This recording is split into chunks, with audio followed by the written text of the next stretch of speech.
is Kyle Lierman. Am I saying that right, Carl? Kyle? Yeah, hey, Thom, it's Kyle Lierman. How are you? Great. Thanks for joining us. You are the CEO of Michelle Obama's When We All Vote. You are formerly the Senior Associate Director of Public Engagement and Senior Policy Advisor in the White House Office of Public Engagement in the Obama administration. The website is whenweallvote.org, and people can tweet you at Kyle_Lierman, L-I-E-R-M-A-N. Kyle, tell us about National Voter Registration Day today. Well, Thom, thanks so much for having me on.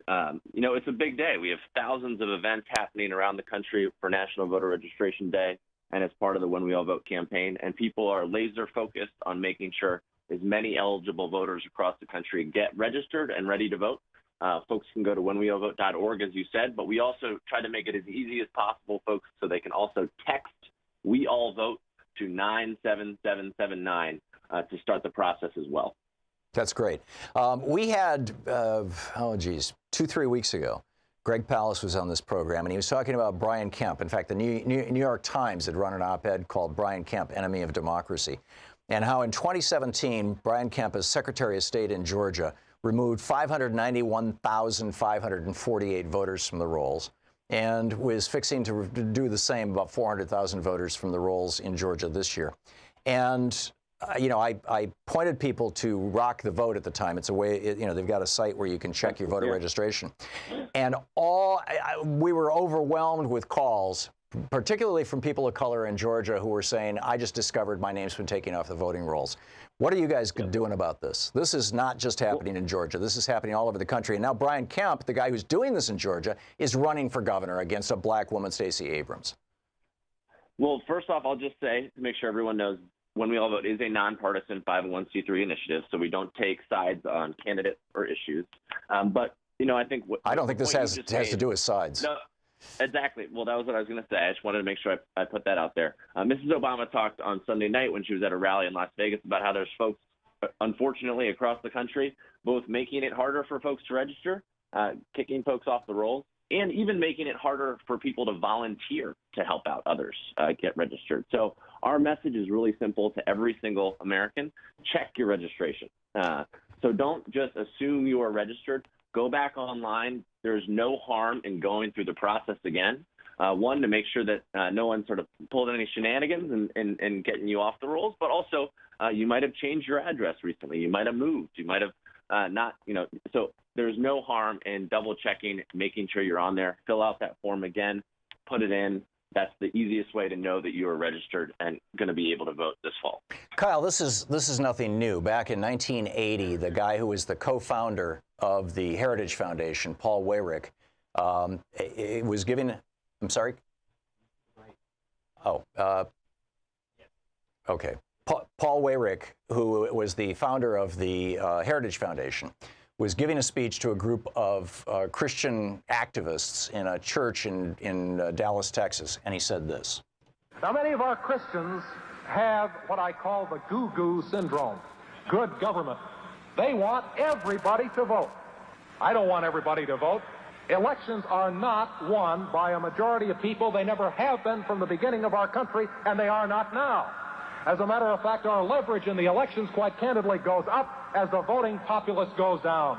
The Washington Post today on their front page laid out, or at least the electronic front page, laid out how in state after state after state, Republicans are throwing up obstacles to voting. Now, you say this is not we talked about partisanship. This used to be the Democratic Party's thing prior to the Johnson administration, to the Kennedy administration, really, in the South. Preventing black people from voting by and large. But now it's the Republican Party's thing. And in some areas, they're closing voter, polling places in the blackest county in Georgia, where the highest proportion of African-American voters. They tried to shut down many of the voting places. There was a minor uproar that stopped that, but it's still happening all across the country. What can we do about this? Well, so first off, it's obviously incredibly inappropriate and unfortunate for anyone to try and block folks from registering and voting. And, as I was saying, I think the most important thing we can do as citizens is make sure we are registered, but don't stop there. We have to make sure that everyone else is registered. We have to make sure, no matter what barriers are unfortunately put up, that we are pushing through through quality and strong organizing in our communities across the country and through getting the word out, spreading the word on days like today, National Voter Registration. And then we will elect leaders who care about voting and who care about the issues that affect us all. And, we want to make sure that we are doing everything we can to depoliticize this issue. I've been across the country for our week of action this week, talked to folks on both sides of the aisle and of good faith who want to make sure that folks have access to registration and voting. And it's unfortunate that some folks have tried to politicize this issue. We know that Clarence Thomas, from his vote in Bush v. Gore, is of the opinion that there is no constitutional right to vote for President of the United States in the Constitution. I mean, that's virtually a verbatim quote from Bush v. Gore.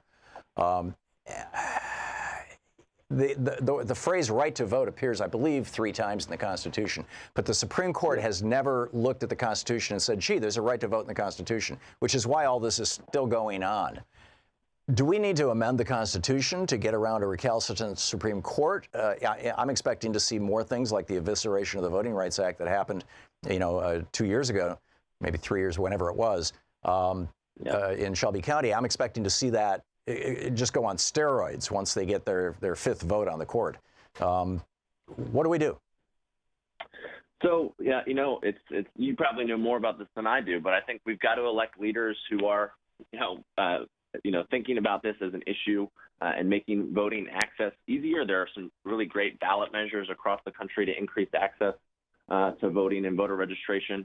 And so it's about people getting active. But I also think, Tom, it's about changing the culture in this country around voting.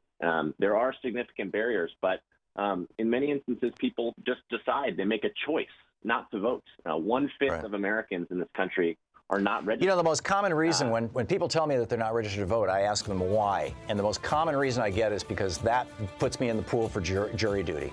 We need to, I've heard it too. We need to unentangle those two things, and we need to do it immediately.